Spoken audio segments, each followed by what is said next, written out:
Hello, students. Mr. Murphy here. Lesson 11 decimal expansion of some irrational numbers.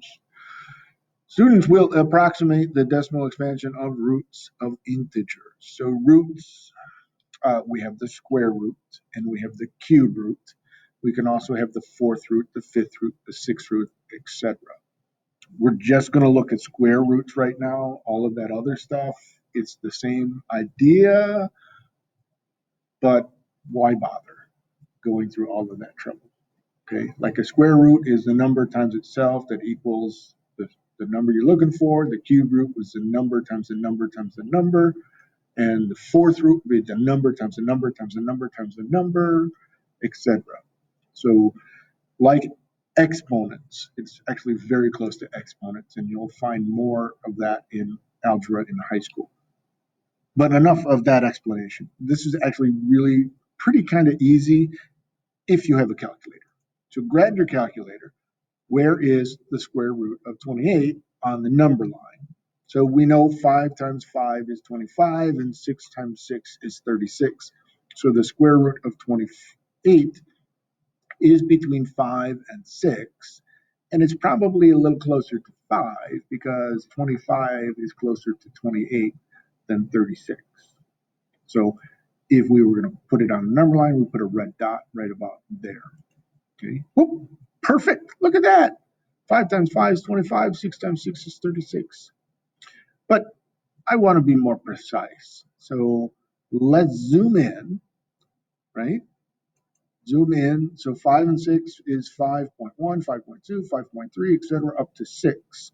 So I'm going to grab my calculator and play around a little bit, and I find out that 5.2 times 5.2 is 27.4, and 5.3 times 5.3 is 28.09.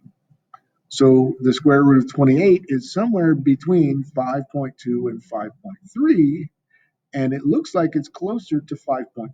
So I'm going to put the dot right there.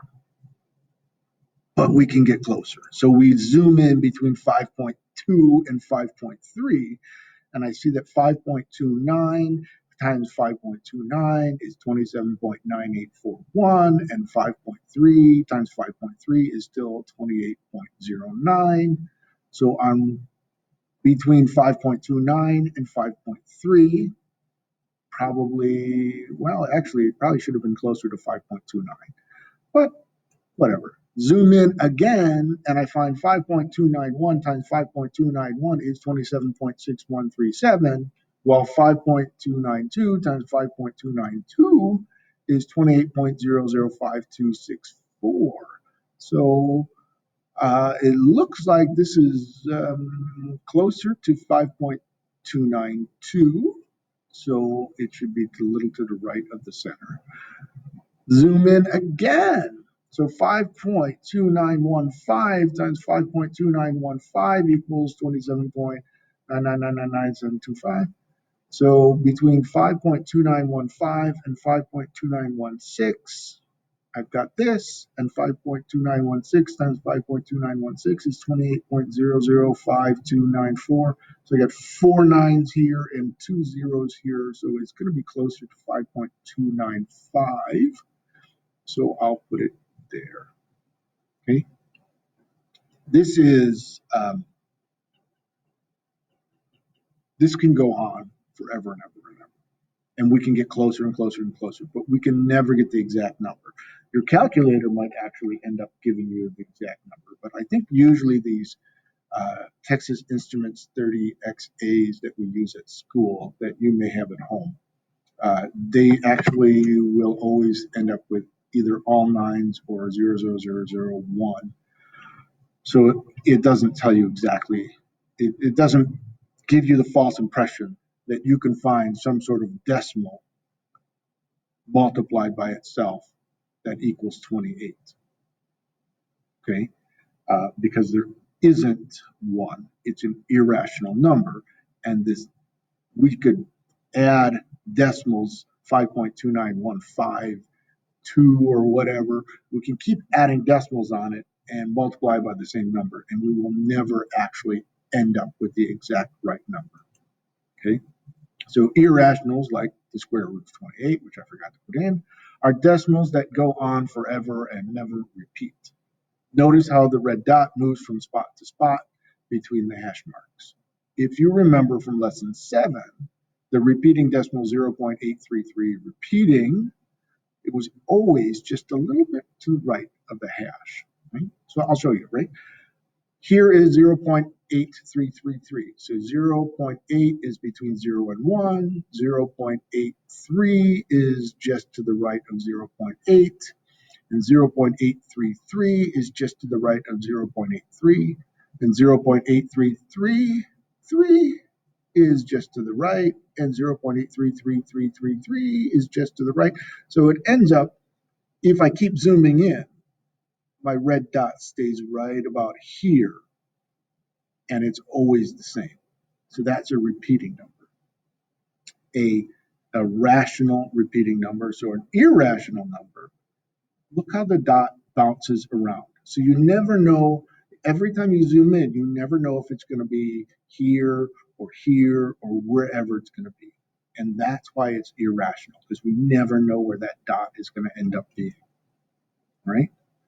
So looking at the square root of 81, so we're thinking here for a second, all these square root numbers are irrational and they have decimals that go on forever and ever, but that's not true. The square root of 81, that's a perfect square because 9 times 9 is 81, right? So we don't need to expand the decimal. We don't have any decimals on that because 9 times 9 is 81. It's exactly this spot, and it's not going to move. It's not going to bounce around. So we can say we don't need to expand the decimal, or if we do expand the decimal, it will be nothing but a string of zeros. So 9 times 9, or the square root of 81, is a rational number because 9 times 9 is exactly 81. Okay? So we can get approximate values of irrational square roots by finding the double it is closest to, then zooming in to decimal over and over again until we have reached the point of precision we want. We can never get the exact decimal because it goes on forever and never repeats. Now, rather than doing this by multiplying back and forth until we figure things out, it's best just to take your calculator and type in 28 and hit the square root key. And it gives me 5.291502622. That's not perfect, but it's close. Because if I write that down and clear it and then type it back in, I get, I don't quite get 28. Okay. All right, that's all we have. Have a great day. Good luck on your quiz and test.